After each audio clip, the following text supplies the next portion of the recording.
Hello दोस्तों, आप सभी का स्वागत है आपके अपने YouTube चैनल पर। दोस्तों, आज हम पढ़ने वाले हैं एमपी पुलिस एग्जाम 2021 की तैयारी के लिए मॉडल सेट पेपर 48, जिसमें जीके जीएस और साइंस के महत्वपूर्ण प्रश्न लिए गए हैं, जो कि आने वाली एमपी पुलिस एग्जाम की दृष्टि से बहुत इंपॉर्टेंट है। तो चलिए शुरू करते हैं। लेकिन यदि आपने अभी तक मेरे चैनल को सब्सक्राइब नहीं किया है तो आप मेरे चैनल को सब्सक्राइब कर लीजिए और बेल आइकन के बटन भी जरूर दबा लीजिए, ताकि ऐसे इंपॉर्टेंट एजुकेशनल वीडियो के नोटिफिकेशन आप तक आसानी से पहुंचते रहें। आज का पहला प्रश्न है, वर्तमान भारत का केंद्र बिंदु क्या है? पूछा गया आपसे, वर्तमान भारत का केंद्र बिंदु क्या है? तो इसका राइट आंसर है ऑप्शन नंबर 4, विदिशा। वर्तमान भारत का केंद्र बिंदु विदिशा है तथा अखंड भारत का केंद्र बिंदु बैतूल जिले का बरसाली था। चलिए आगे बढ़ते हैं अगले प्रश्न की ओर। अगला प्रश्न हमारा प्रश्न क्रमांक 2, भारत की मानक समय रेखा मध्य प्रदेश के किस एकमात्र जिले से गुजरती है? पूछा गया आपसे, भारत की मानक समय रेखा मध्य प्रदेश के किस एकमात्र जिले से गुजरती है? तो इसका राइट आंसर है ऑप्शन नंबर 4, सिंगरौली।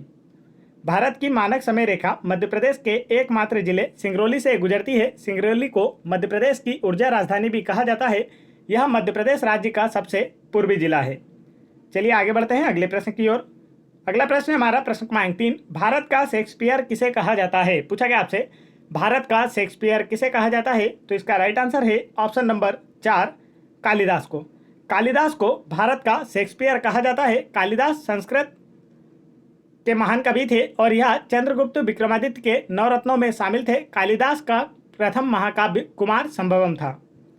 चलिए आगे बढ़ते हैं अगले प्रश्न की ओर। अगला प्रश्न हमारा प्रश्न क्रमांक 4, मध्य प्रदेश में रेलवे स्प्रिंग कारखाना कहाँ स्थित है? पूछा गया आपसे, मध्य प्रदेश में रेलवे स्प्रिंग कारखाना कहाँ स्थित है?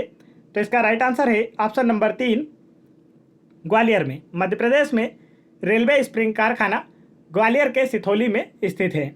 आगे बढ़ते हैं अगले प्रश्न की ओर। अगला प्रश्न हमारा प्रश्न क्रमांक 5, स्वाधीनता का सबसे महत्वपूर्ण सुरक्षा उपाय क्या है? पूछा गया आपसे, स्वाधीनता का सबसे महत्वपूर्ण सुरक्षा उपाय क्या है? तो इसका राइट आंसर है ऑप्शन नंबर 1, सुदृढ़ एवं निरपेक्ष न्यायपालिका। स्वाधीनता का सबसे महत्वपूर्ण सुरक्षा उपाय है सुदृढ़ एवं निरपेक्ष न्यायपालिका की स्थापना। भारत में मौलिक अधिकारों का संरक्षक सर्वोच्च न्यायालय है और भारत में सर्वोच्च न्यायालय संविधान का रक्षक है। वर्तमान में सर्वोच्च न्यायालय के मुख्य न्यायाधीश शरद अरविंद बोबड़े हैं, जो कि भारत के 47वें मुख्य न्यायाधीश है। इसे भी आपको याद रखना है। आगे बढ़ते हैं अगले प्रश्न की ओर। अगला प्रश्न हमारा प्रश्न क्रमांक 6, भारत के लिए समुद्री मार्ग की खोज करने वाला प्रथम देश कौन सा था? पूछा गया आपसे, भारत के लिए समुद्री मार्ग की खोज करने वाला प्रथम देश कौन सा था?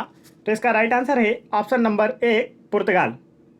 वास्को डी गामा 1498 में भारत की खोज की थी। वह एक पुर्तगाली था और पुर्तगालियों ने ही सर्वप्रथम भारत के साथ व्यापार शुरू किया था। आगे बढ़ते हैं अगले प्रश्न की ओर।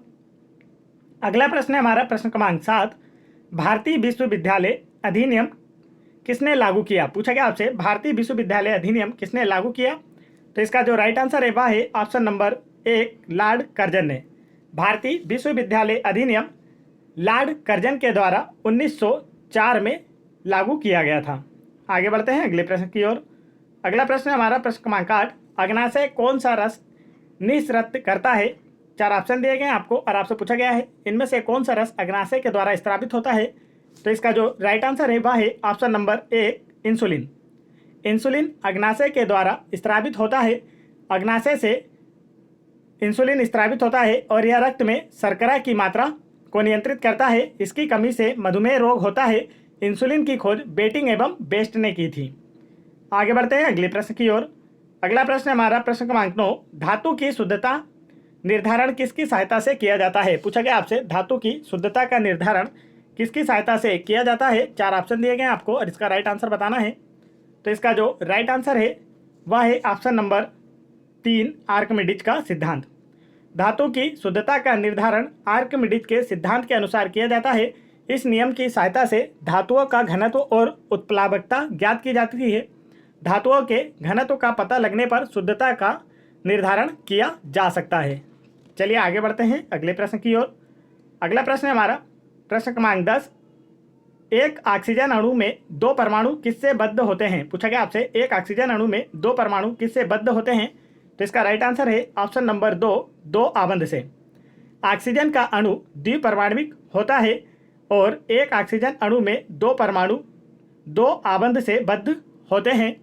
ऑक्सीजन का परमाणु क्रमांक होता है 8 और परमाणु भार होता है 16। इसे भी आपको याद रखना है। ऑक्सीजन को जीवनदायिनी गैस भी कहा जाता है।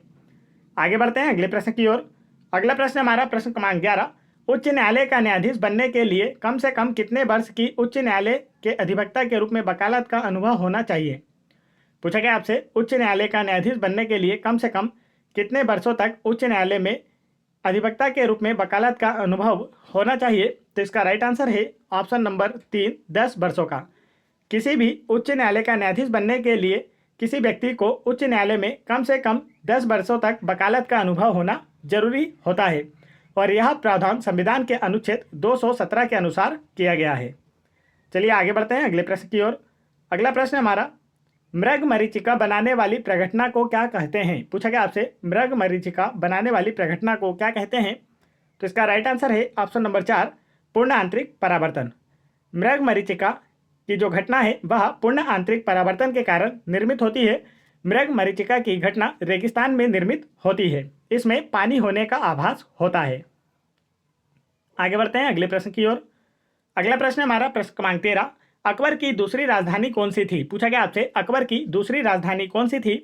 तो इसका जो राइट आंसर है वह है ऑप्शन नंबर 3, फतेहपुर सिकरी। अकबर की दूसरी राजधानी फतेहपुर सिकरी थी। मुगल बादशाह अकबर ने 1572 से 1585 के बीच में फतेहपुर सिकरी को अपनी राजधानी बनाया था। चलिए आगे बढ़ते हैं अगले प्रश्न की ओर। अगला प्रश्न हमारा प्रश्न क्रमांक 14। चीनी यात्रियों ने सर्वप्रथम भारत की यात्रा क्यों की? पूछा गया आपसे चीनी यात्रियों ने सर्वप्रथम भारत की यात्रा क्यों की? तो इसका राइट आंसर है ऑप्शन नंबर 1, उन्हें बौद्ध धर्म में रुचि थी। चीनी यात्रियों ने सर्वप्रथम भारत की यात्रा की क्योंकि उन्हें बौद्ध धर्म में रुचि थी। भारत आने वाले चीनी यात्रियों में इत्सिंग हेनसांग प्रमुख थे। हेनसांग को यात्रियों में राजकुमार भी कहा जाता था। चलिए आगे बढ़ते हैं अगले प्रश्न की ओर। अगला प्रश्न हमारा प्रश्न क्रमांक 15।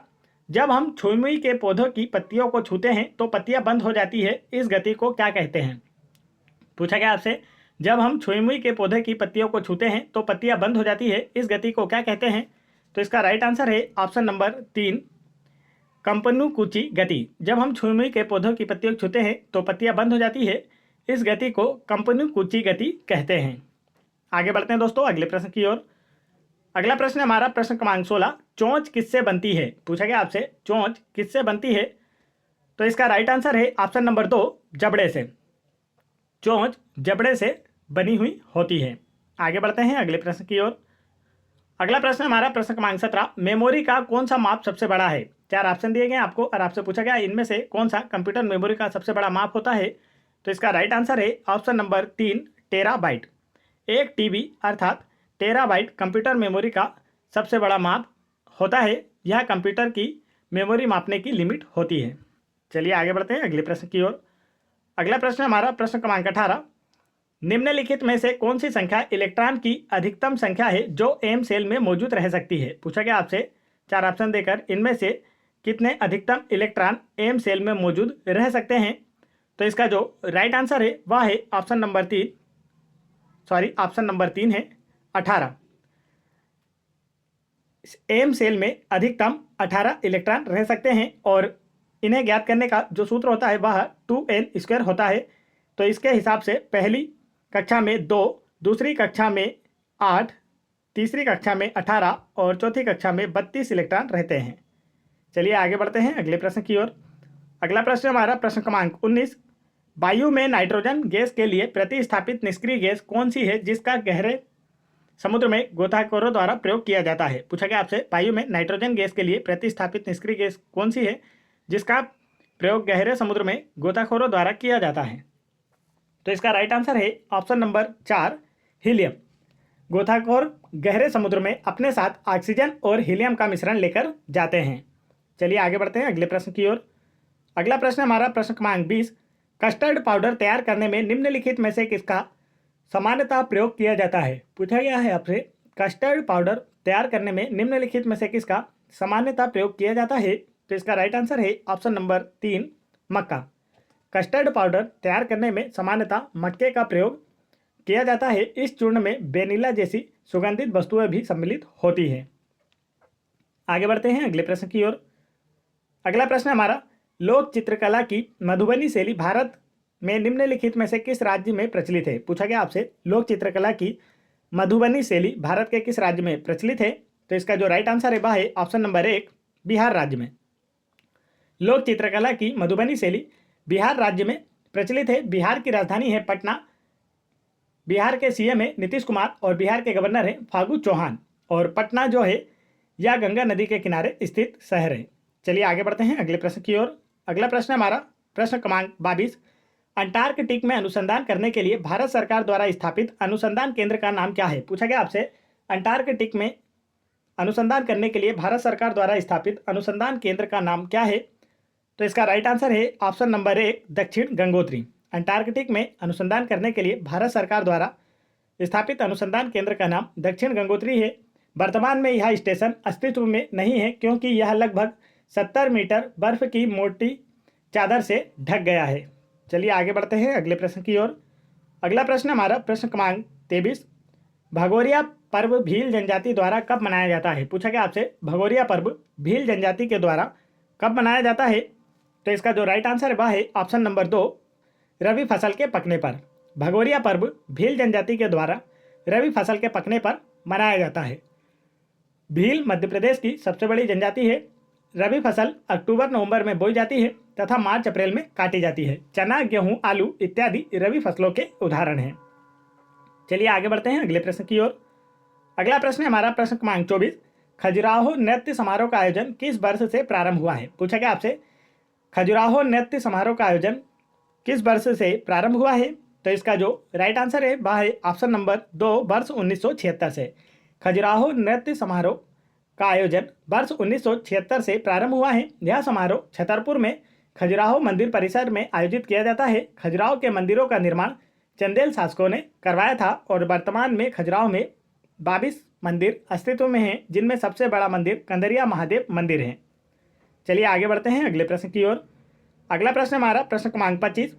ढोला मारू लोकगीत जो मध्य प्रदेश के कई क्षेत्रों में गाया जाता है, वास्तविक रूप से किस क्षेत्र का लोकगीत है? पूछा गया आपसे, ढोला मारू लोकगीत जो मध्य प्रदेश के कई क्षेत्रों में गाया जाता है, वास्तविक रूप से किस क्षेत्र का लोकगीत है? तो इसका राइट आंसर है ऑप्शन नंबर 4, राजस्थान। ढोला मारू लोकगीत राजस्थान का वास्तविक रूप से लोकगीत है। राजस्थान की राजधानी है जयपुर। राजस्थान के सीएम है अशोक गहलोत। राजस्थान के गवर्नर हैं कलराज मिश्र। चलिए आगे बढ़ते हैं दोस्तों अगले प्रश्न की ओर।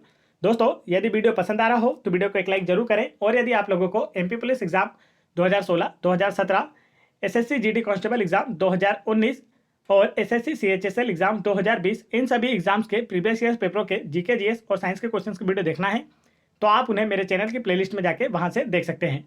और आप इन सभी वीडियोस की पीडीएफ फाइल मेरा टेलीग्राम चैनल ज्वाइन करके वहां से फ्री में डाउनलोड कर सकते हैं। तो चलिए आगे बढ़ते हैं अगले प्रश्न की ओर। अगला प्रश्न है, चटकोरा नृत्य किस जनजाति द्वारा किया जाता है? पूछा गया आपसे, चटकोरा नृत्य किस जनजाति के द्वारा किया जाता है? तो इसका राइट आंसर है ऑप्शन नंबर 2, कोरकू जनजाति के द्वारा। चटकोरा नृत्य कोरकू जनजाति के द्वारा किया जाता है। आगे बढ़ते हैं दोस्तों अगले प्रश्न की ओर। अगला प्रश्न हमारा प्रश्न क्रमांक 27। वाकाटक वंश का संस्थापक कौन था? पूछा गया आपसे, वाकाटक वंश का संस्थापक कौन था? तो इसका जो राइट आंसर है वह है ऑप्शन नंबर 4, विंध्य शक्ति।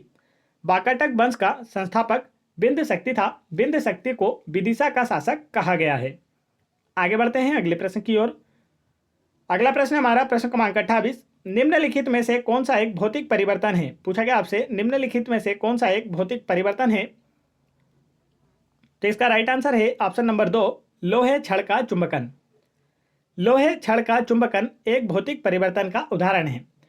भौतिक परिवर्तन ऐसा परिवर्तन होता है जिसमें पदार्थ एक अवस्था से दूसरी अवस्था में बदलकर पुनः प्रारंभिक अवस्था में आ जाता है, जैसे बर्फ का पानी में बदलना तथा पुनः बर्फ बनना या लाइट का स्विच ऑन ऑफ करना इत्यादि भौतिक परिवर्तन के उदाहरण हैं।